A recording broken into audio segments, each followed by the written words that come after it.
This time on 20 Minutes into the Future, Ann Boysen and Maggie Duval talk about the future of the millennial and post-millennial generations. Ann describes herself as a foresight consultant specializing in studying the development and future of the post-millennials. So, welcome, Ann Boysen. Thank you. Thanks for having me. Yeah. So, tell us what you do, first off. What you're a foresight researcher, and just explain what you do, please. Yeah, so I am a futurist, I guess. Mm-hmm. I kind of go by different names depending on the context and situation. I do have an academic background in foresight and strategic foresight, and I've been working as a futurist for different companies and mostly on my own as an independent consultant and speaker. And I have taken a particular interest in social dynamics. We tend to, when you're a futurist, you tend to want to keep a sort of a 360 view and look at whole ecosystems, not particularly focus on one particular area. And then because it's things are interdependent, right? But in my sort of, maybe because I came from a social science background, I tend to exaggerate a little bit the social dimension. I feel that changes that are happening elsewhere in the systems are typically mostly meaningful when it's adopted or filtered through some sort of social process. Because we can have a new technology or there can be a certain event, but if it doesn't gather some sort of social momentum, it doesn't typically shift or create major changes. That's been my observation. Yeah. And most particularly, I think one of sort of like a very interesting way to conceptualize these social changes is through the view of generational change. Because when a new generation or young people come in or enter a new life phase, typically they will carry with them some perceptions and some experiences that are only unique to their peer group. Not that we don't all experience this, but these events or these sort of future shaping events or happenings, but the way you perceive it in a certain life stage will impact how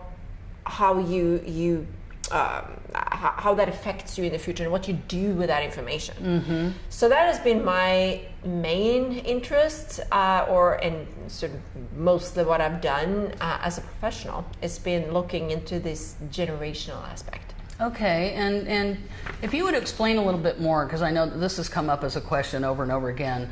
What's a futurist? And I hear futurists say, now I do foresight research. A lot of people ask that question. Even people I know in tech or what is a futurist? So can you explain that a little bit more? And then I'd like to go back to the generational change work. Yes. The futurists don't necessarily predict the future. That is not our goal. Our goal is to help facilitate interesting conversations about the future. The ability to see different contingencies, anticipate maybe or surprising events, anticipate changes that are not necessarily based on prior events. Wildcard events, if you will, and to see all of these, to paint out that canvas in which of course is going to have elements of the past, because we're bringing the past with us into the future. So it's not like we're not bringing past trends, but we are also incorporating a view where novel events and novel trends take place as well. That might not necessarily be offered very much thought outside of the foresight context. Okay. Yes. Okay. And with your focus on the generational change, who's your typical client that you're working with, or is this research you're just doing on your own? Can you kind of describe a scenario of the kind of work you're doing in that realm? For maybe just pick you don't have to name the client necessarily, but the client, just give us an idea of what that's like. Yeah, so I typically work with companies in many different industries. I've worked with the food industry, I've worked for packaged goods industry, transportation, education, media industry. tourism, travel. So what we're noticing, especially these days, is that most companies have this, they've heard ad nauseum now, this word disruption. So companies are very aware that they can't continue in that same path that they've been doing up until recently. There are shifts, there are business models that are shifting, there are new conditions, and there's a new market, and there's new expectations among the consumers. And so what I typically get is any industry, any company that has realized that, okay, we need to really shift our focus. We need, first of all, the big view, and we need to understand what is coming next. How do we harness those opportunities that might be there, and how do we become aware of the risks, and how do we navigate that completely new landscape? Okay. So I think a few years ago there was this idea that, well, tech companies are the ones that are dealing with this very transformational. Now it's everybody. Every company has to deal with it now. Absolutely. And what, I wanted to touch on, you do this predictive analysis, because I want to see how you're set apart from other foresight researchers, futurists. I want to get a sense of that. You talked about data analysis, and so tell me a little bit more about that and how this comes into play with the work you're doing. Right. So this is a fairly new undertaking of mine. It's not very new. I've done this probably sort of worked in the back room with it in a little bit for maybe 5 or 6 years, and I'm starting to see how these two different worlds are coming together and helping each other. So predictive in this context, it does not mean, like, predictive analysis is not, I don't mean to use that to predict the future. It's to use a method, an analytics tool, really to understand the present better. So it's really to use the same type of data mining approaches that businesses are using, not only businesses, but what machine learners are using to teach their systems, or to process large amounts of data. I see a lot of usage or utility of using that in understanding big trends, to really be able to process a lot of different information. Because the problem we have now is that we are increasingly being swooped up and cycloned into these filter bubbles that we're not even aware of, because the more information we have in our environment, and we have now, I think, 30 zettabyte of information in just around us, something like that. And the more information is out there, the harder it is to navigate and to keep our own checks and balances, to keep our own cognitive biases, and also to make sure that we navigate this information jungle the correct way. And that's where I see predictive analytics helping us a lot. That we can basically use the same tools that predictive analytica used to in their research. Oh, the Facebook, Okay. So using those same tools, not to upend other countries' elections, but to understand more about people and humans. So we can do the right thing. And I see that there's a lot of opportunities in that realm. What are some of the things you're seeing? Tell me about that. I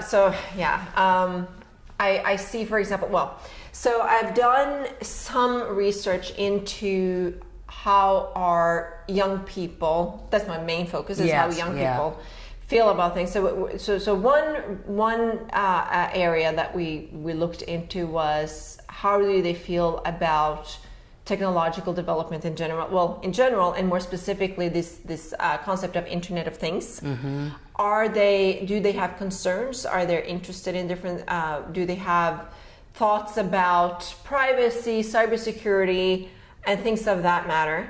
And some of the nuances that we saw in the data was that, they do actually care. This came at a time when the overall perception was that younger people don't care about privacy, and that they don't care. They only want the brightest and the shiniest of the gadgets. And the data did not really confirm that. Really? Okay. Yeah, not necessarily. I mean, again, young people tend to have a little bit of a higher risk tolerance than older people, and that has to do with the prefrontal cortex, and it has to do with not having lived that long, and so there's a lot of reasons for that. But we didn't really see a very high risk tolerance when it came to cybersecurity and privacy issues. So this idea that young people always want the latest technology, that wasn't really very present in our data. Okay. So that was interesting. And then later I was able to get some early inklings on how they feel about career preparation. So there has been some studies out there linking juvenile depression to screen time and the use of screens. And in this context, we wanted to understand how are the screens perhaps helping them or hurting them in their career development? Are they using some of these screens, some of these tools, some of these platforms to leverage themselves as young budding entrepreneurs, as learners, as people who want to develop some sort of identity? How are they using these platforms? And then what we saw in that data set was that a lot of times when young people are using these platforms and their screens frequently with a specific purpose in mind, not to just hang around looking at Facebook and Snapchat and see that everybody have a much more perfect life than them, but if they're using it with a specific goal in mind, they feel very empowered. So, and that was very interesting to see. And those are the kind of things that are coming out of observations. If you really look into the data and you go a little bit deeper. Now, I haven't really explored all the opportunities that I think that these tools can help with. I'm sort of still working on the tools themselves. Okay. And I need the big data sets to really putting into practice. Yeah. So, and that, again, it's a little bit of a catch-22 because, again, you have to get the data and you have to get the permission to use the data. Gotcha. Yeah. Well, and who do you get how does that work? How do you get the permission? I mean, what's the process for obtaining that? Okay, so there's two avenues. Yeah. Either I work with a client. Yeah. And obviously we work with anonymous data. We don't. I never go into figuring out who's who. Yeah. My goal is never to try to sell something to people or manipulate them. It is always anonymized data and to understand a trend. So I'm interested in the demographic background variables. I'm interested in the overall trends. So that obviously takes it takes work with the clients and the client's willingness to either allow us to use some of their databases or to go out and get the data on behalf of the client. So I do that, and another interesting way to get data is through web scraping and APIs. Okay. Where you can actually get publicly available data that people are sharing, Yes. happy to share. Yeah. And then we analyze that to understand what people think about different things. Okay. So there are different ways. Okay, interesting. Yeah. Going back to the kids for a second, and I want to talk about this a lot more, but when you were talking about the use of screen or the technology for empowerment, can you tell me some of the ways you're noticing now that how that's playing out for some of these kids? Yes, Yeah. absolutely. So I think the most recent example is we thought the kids, or whoever thought the kids were Yeah. just sitting home with their screen and being sort of passive activists, Yeah. saying, I believe in this, I don't believe in that. Yeah. Look at what happened with the Parkland kids. Yeah, I was going to mention that. Yeah. So they're using this as a tool. They're Yeah. not using it only, well, it is a gathering place. It is obviously a venue in and of itself for kids to hang out on social media, but it's also leveraged as a tool to say, hey, now let's meet up outside of the Capitol building with our signs. Absolutely. And tell the grown-ups how we want to live our lives. Yeah. And that is pretty unprecedented, I think. Absolutely, and just really on top of it too. Not I just have talked to some of them, and they know what they're talking about. There's no hesitation. There's none of that. And I wanted to read you this quote that I read in an article. There was a recent essay by Michael Talon called "These Magic Kids," and it touches on something you've talked about before in a talk you've given about they're not interested in labels and all this kind of thing. So he said, these kids are looking square into a future denuded of the possibilities we older folks took for granted. They can see quite clearly that the plagues of locusts our grown-up generations have stripped the world's resources, like we had a spare planet tucked in the garage under a tarp. Their tribe is different than mine or yours. For now, they're young, but for all the rest of their time on this planet, they will be multiracial, non-binary, non-dogmatic, digitally native, omnivorously curious, and significantly bigger than either the surviving boomers or the aging Gen Xers. They've seen us run in powerless ruts like cattle through the abattoir, and they're decided that's not for them. So I'd like you to comment on that from your research, what you've been seeing. Yes, it's very much what I have observed, and it actually takes me back to, I tried to create my own graphics a little bit for the presentations that I have, and I remember working with this little graphic where I had this anxiety-ridden young person, and then I pulled in icons of everything that is weighing heavily that I see in my research, that every single sort of stress factor that is coming in and weighing heavily on this generation. And I pulled in so many icons around this person. You have global warming or climate change. You have the increasing inequality, economic inequality, pressure at school, tons of pressure at school. Very high expectations, automation, job automation. And on top of that, many children have actually not been very well prepared for what's to come, because there's been a parenting culture which has been to protect from some perceived dangers while not really taking care of the real problems, if you will. So we've been worrying about the boogeyman, the very statistically improbable boogeyman. But at the same time, we have not been able to give them that future that they need, which is, and that's what this essay reminds me of. And that quote reminds me of. Absolutely. Yeah. I just am struck by, I'm old enough to have grown up under, like many of us, the fear of, we're going to get nuclear annihilation any second now, and the nightmares that generated. And then the wall came down, the Berlin Wall came down. It seemed like, wow, yay, we've transcended this. And when I think about what the kids are dealing with at school and the pressure, it's enormous. And it's like we've taken our worries and just like put it on them, and they're supposed to, I don't know, anyway, it's astonishing to me, and it just seems like a massive disconnect that we have with that. So talk about, if you wouldn't mind, how do I want to ask this? What do you see tell me more about the future you see for this generation. Wow. That's good. That's a good question. That's what I'm supposed to know. And I at the moment, I really have no idea. What I really think is that they are not going to sit around and wait I think I see a massive mobilization at the moment. I think our generation have reason to be a little bit fearful, because it could perhaps generate a sort of a generational warfare.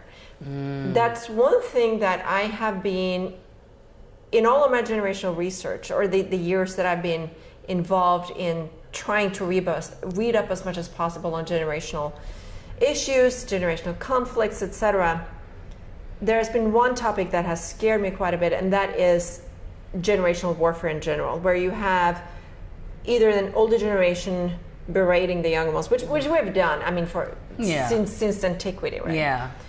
But what I'm worried about too is this flipped effect where we enter an age where older people are treated as sort of like the common scapegoat, like you are all the scapegoat.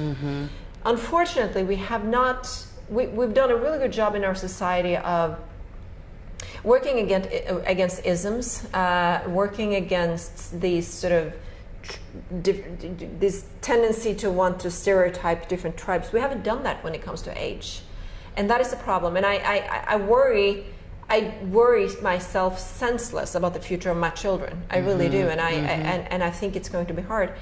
But I also worry for this older generation that it will be perceived as the scapegoats of all of the troubles that has been generated.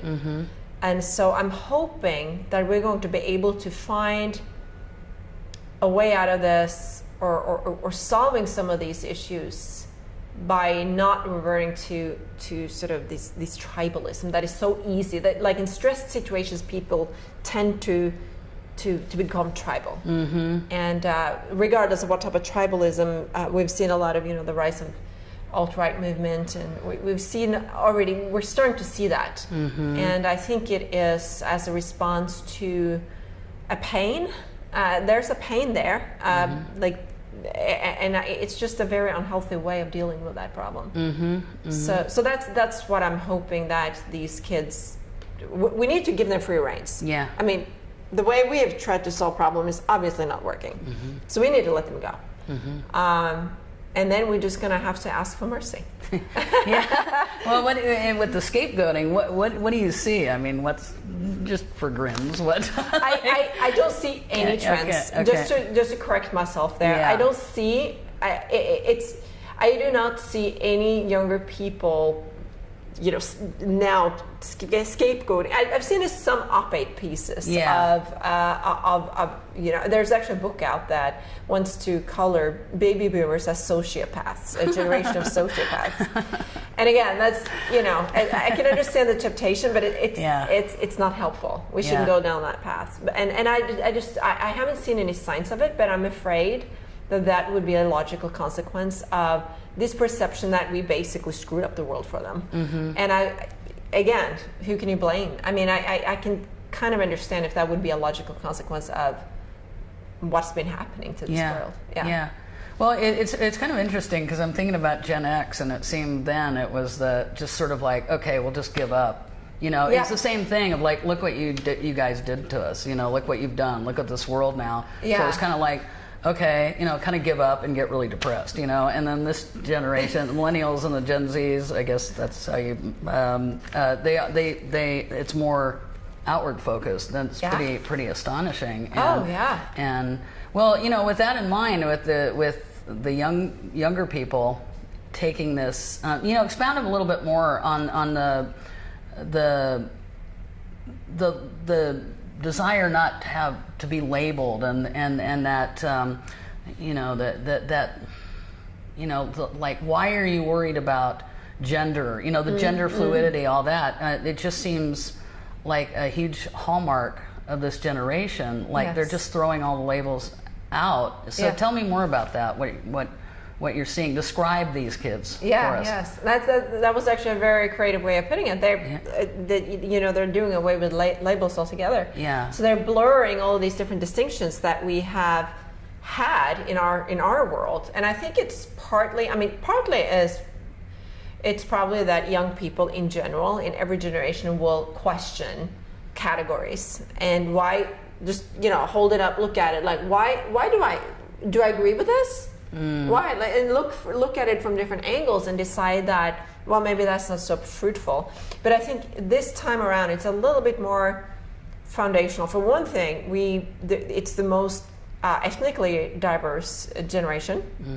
So when they get these forms, and if they're ethnically blended, like, they're supposed to cross out one category, and it just sort of like it triggers that conversation. Yeah. Like, is this meaningful? And then we're moving more and more into the gig economy, where we're not necessarily consumers and producers, but we're becoming prosumers, and we're not necessarily creating this very strong boundary between this is work, this is play, but it's coming more together. So I think that there's a lot of categories, business models, industrial paradigms in general that now are up for review, and they're realizing that, well, let's throw out these old categories because they don't make any sense anymore. And I think that's sort of this project that they're doing now, and I think it's very healthy to have a look at that, and really, and it could also be that in it, as they grow older, they could decide to fall back into the old folds in some areas. That'll be interesting to see. Yeah. It's hard to predict, but it's interesting that they're questioning it and bringing it up and forcing us to have a look at it.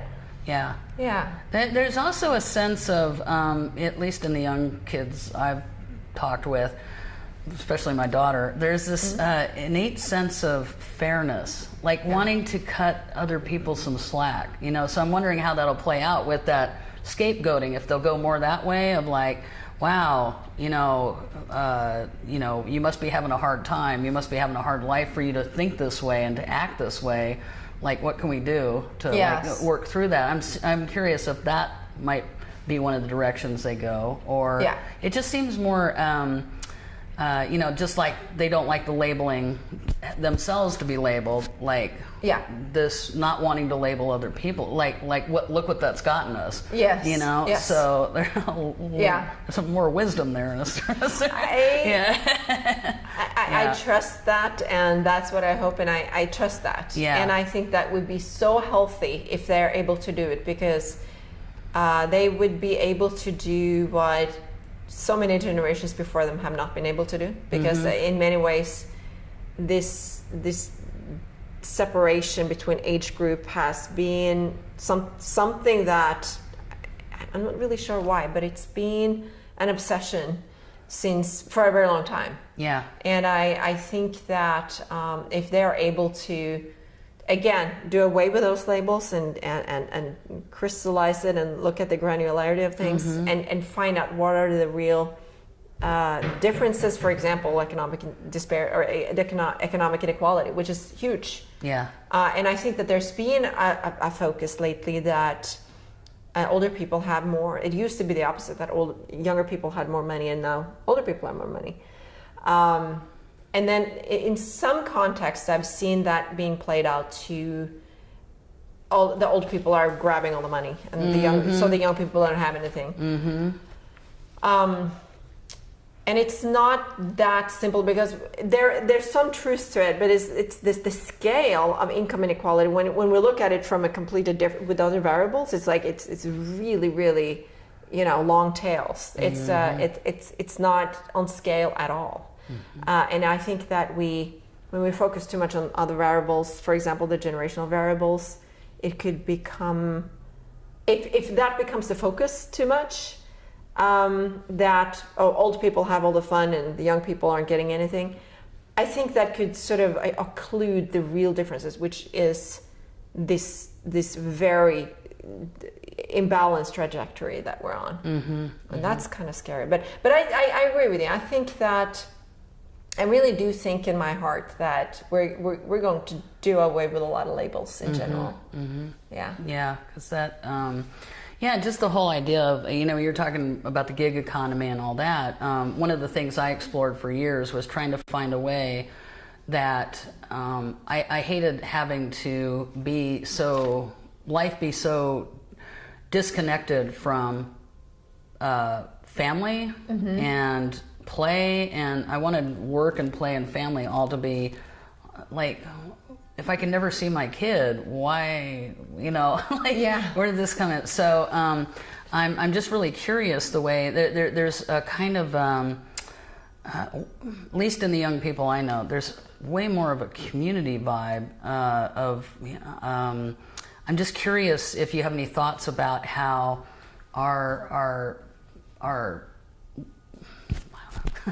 living living together is going to change. Does that make sense what I'm asking? Like, you know, now we have it seems like we're living on a model that is from back in the industrial age. Like what do you see, you know, with these young people in mind and the way the world's heading, and with systems breaking down, all the disruption?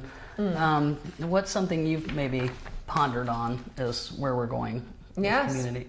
Well, and to kind of tie up that conversations about younger and older generations, we're actually seeing a lot more multi-generational households now than in the past, which obviously has an economic component to it, but they actually noticed that so this increased tremendously after the last recession, obviously, but then it continued, and it continued to be a living model that has become fairly permanent. Part of it is because younger people take longer before they can move out, but there's also been this more deliberate focus of people living together, like you don't have that nuclear family anymore. That is one trend that we see. There's something else too that it just escaped my mind, but it was one of those. We see, for example, in co-working places. Okay. We see an increase in young people seeking, not only young, but a lot of people seeking to work in these co-working places because there's so many people working on their own. So we've seen this movement, which hints of a new way of organizing work life, for example. This increase in flexibility, people wanted to work from home, to be with their families.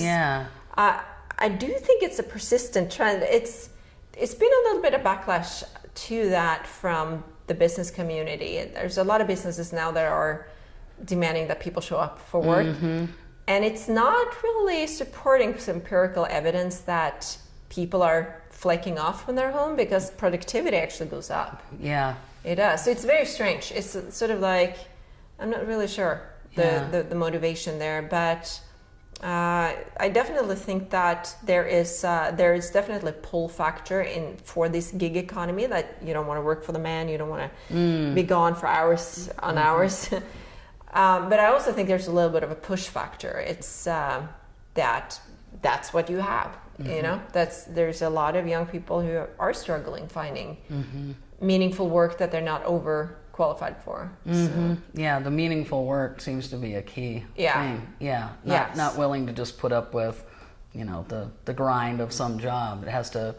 I've read article after article of this passion to start nonprofits or social activism, and you know, use all those skills they have and put them to better use, and that's pretty amazing. And I'm curious to see how that's going to play out. Yes.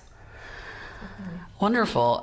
So let's see. Let's talk about, with your focus and expertise, what do you think will be the important trends over the next 5 years? Oh, wow. I definitely think automation. I think it's an important issue. Which jobs will be automated? That's something we need to keep an eye on. I think that there is a lot of hype and hubris around there. Because it's not only a technological component. Sometimes artificial intelligence is perceived as these sort of like animalistic, anthropomorphized being that can replace people. I think we hear those stories so often. It is a very endeared narrative for the entertainment industry. I mean, we've had dogs talking for years and years, you know. I mean, now we have robots talking. So I mean, and I think it's a little bit reductionist to think that just because we can put a robot or a computer to do something, then we will do it in every situation, because there's so many other facets of that a job needs that is merely just computational powers. If you look inside an artificial neuron, it's basically the sum of input times weights plus bias. And bias is another word for intercept. So it's basically the formula for a straight line. And there's no soul in there. You know. So I think that sometimes we tend to hype those perceptions a little bit. Like, oh, we're going to have this robotic therapist. We're going to have these robotic teachers. You know, nurses. You know. So I think that we're still going to have a lot of jobs that humans are going to do. I think that those more and more routine tasks that people are doing today are going to go completely away. And there are just simply so many people who are employed in those positions that when that labor is freed up, it's going to put pressure on all of the other jobs. So we will have some problems around there. But I don't necessarily think that we're going to have, you know, what are some science fiction, like the dystopian. Yes. This whole There's a lot of that out there. So I think that's one area, and another thing that I think is going to happen, perhaps, and that's more of a political contingency. I'm very curious to which way younger generations, when they really start voting, and when they really start stating their political preferences and what they want to do with things like the budget. I wonder if they're going to want to monetize some areas that are currently not being monetized very well. Like, I mean, we live on an earth which swims in plastic. We have plastic in the ocean. Why do we have plastic in the ocean? Because there's no incentives to clean it up. Exactly. So, I mean, and there are people who can probably be involved in some kind of way. All the talent's there, all the ideas are there. We're sitting here. The basic, we have a lot of people just dressed up to do a job that is not being financed some kind of way. The same thing with pink collar jobs. You know, we've been there's a lot of pressure on typical female jobs, you know, and we're going to need more and more of them as the part of the population is growing older. And who says that, you know, we're not going to have more money funneled into those type of activities? So I think that in the future we're going to be forced to, like we were talking about these, you know, these categories. We're looking at categories. Okay, so that's paid work and that's not paid work. Well, okay, let's look at that again and look at, okay, what do we want to monetize and what do we want to say that, okay, well, if you're going to run a Ponzi scheme on Wall Street, that might not be the best way to grow the economy, but we can look at other models, for example. So I wonder if that is a step in a direction that, you know, not only younger generation, but we all are going to move into, you know, or to take in the future. So that's one thing. Oh, 5 things. I don't know if that was 1 or 2. I'm really interested in what's going to happen with regards to this conflict, it seems like, between, on the one hand, technology and the conveniences that we can get with technology on the one hand, and privacy and cybersecurity issues on the other. Yeah, the thing about the fish tank at the casino where the thermometer, because it's part of the Internet of Things, was they were able to hack into the whole system in the casino through the thermometer. Anyway, is that kind of what you're getting at? Yes. A little bit? Okay, yeah. And I mean, it's already happened. I don't know how many baby monitors have been, you know. You can just imagine the mass pileups when we have self-driving cars and, you know, vehicle-to-vehicle communication. These are areas that we need to have real discussions, not just, okay, we can do it technologically, so let's do it. We should really have the real discussions first, like where do we want this? How is it going to help us? What is happening to our data? What is happening to our security? What is happening to our relationships?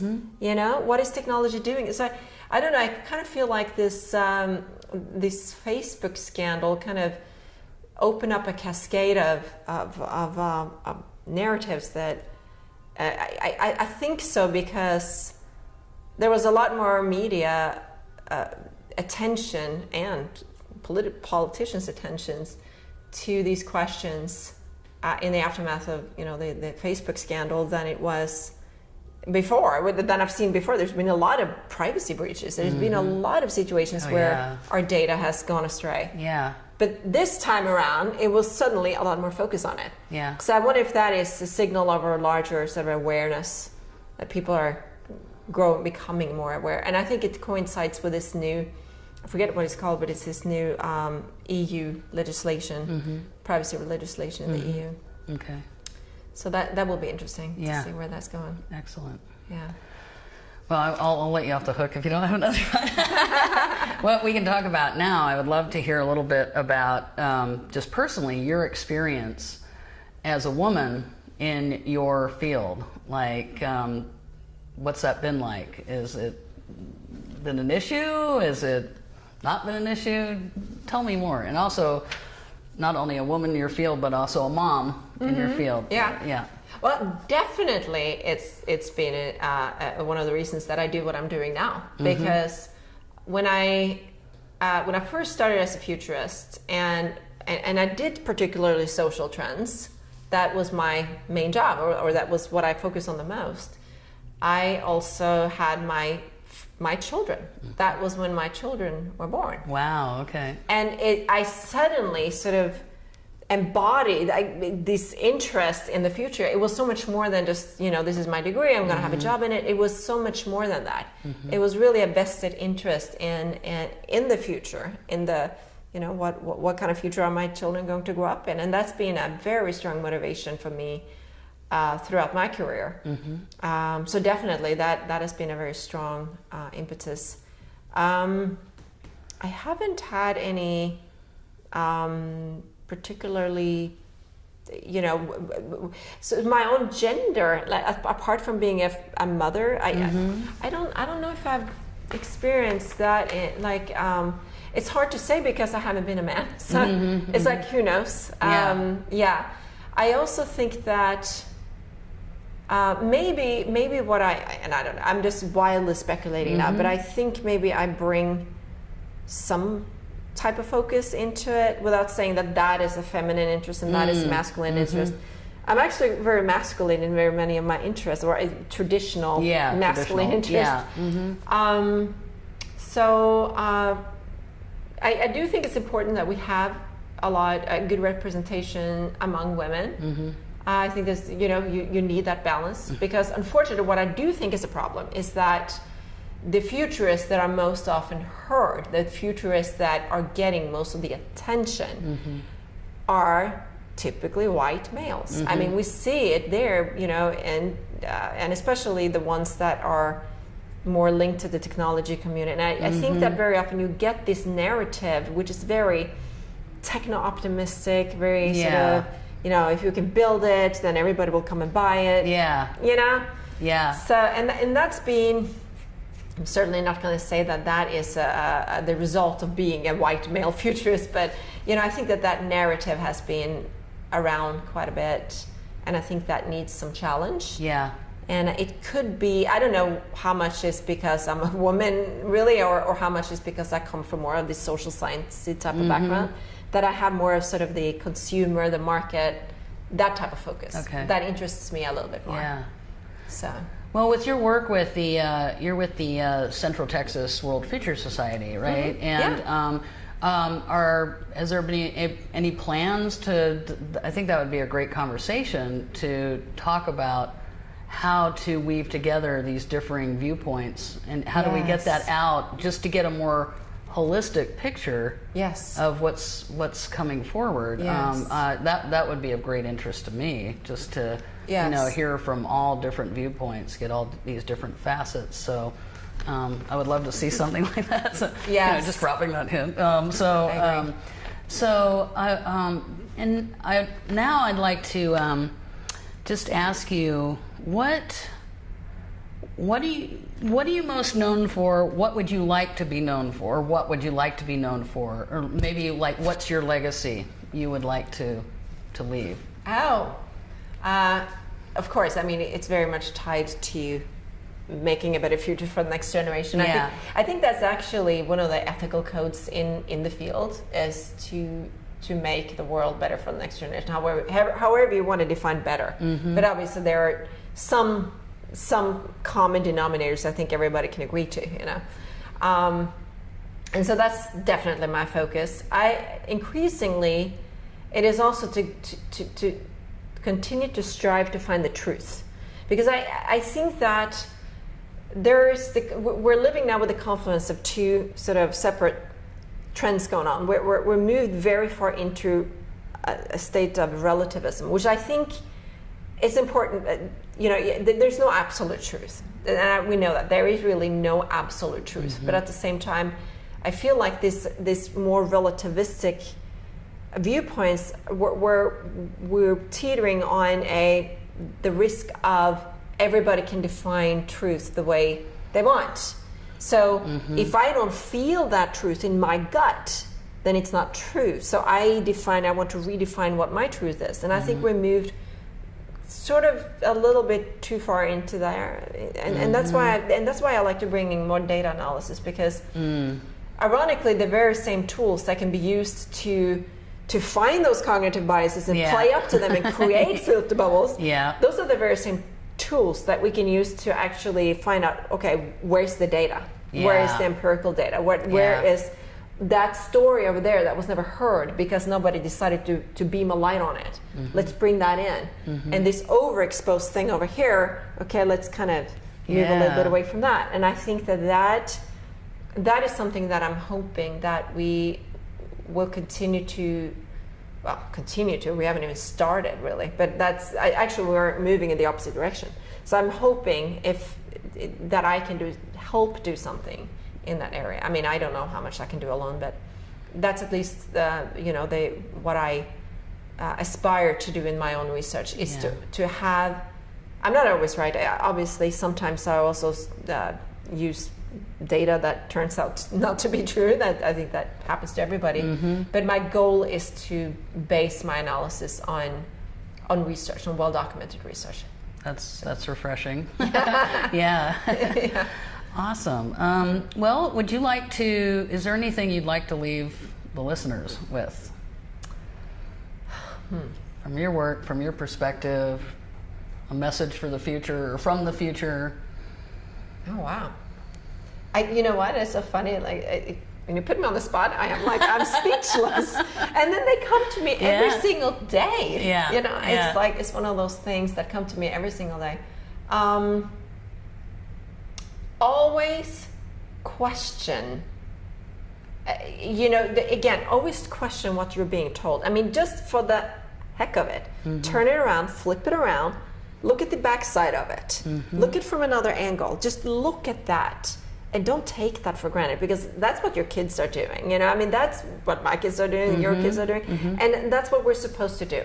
The minute we stop being curious, that's the most dangerous thing.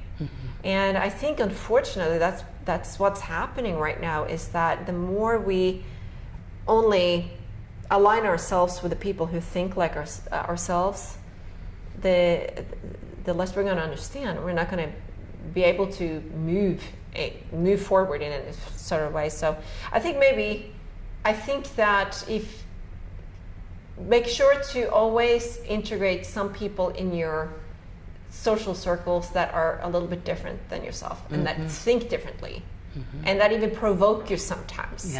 I think it's important. We need to hear it. You don't have to agree. It's not necessarily, you can have a long conversation, you can come out on the other side being even more galvanized in your own views, but it's important to listen to those voices. Learn more about Anne's work at afterthemillennials.com. With Maggie Duval, I'm Scoop Sweeney, and this is the Plutopia News Network, 20 minutes into the future.